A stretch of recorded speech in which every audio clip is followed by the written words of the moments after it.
Rancangan Kitab Undang-Undang Pidana, RKUHP, terbaru mengatur soal pemberantasan tindak pidana korupsi.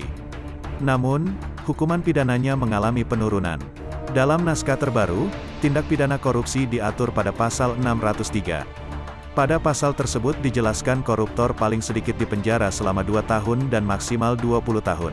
Selain itu, koruptor juga dapat dikenakan denda paling sedikit kategori 2 atau 10 juta rupiah dan paling banyak 2 miliar rupiah.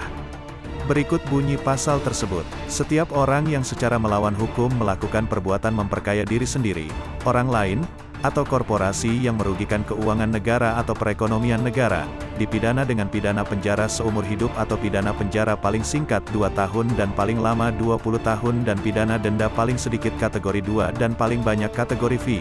Pidana penjara pada RKUHP itu lebih rendah atau mengalami penurunan dari ketentuan pidana penjara dalam Undang-Undang Nomor 20/2001 tentang Pemberantasan Tindak Pidana Korupsi. Pada pasal 2 UU tersebut dijelaskan koruptor bisa mendapat pidana penjara paling singkat 4 tahun dan paling lama 20 tahun. Tidak hanya itu, hukuman denda bagi koruptor di RKUHP pun mengalami penurunan. Sebelumnya, dalam UU No 20/2001 koruptor didenda paling sedikit 200 juta rupiah.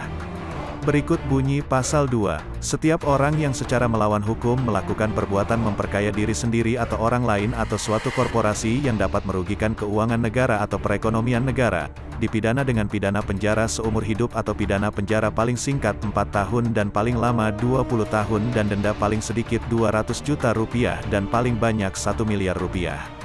Lebih lanjut, RKUHP juga mengatur soal suap pada pasal 605.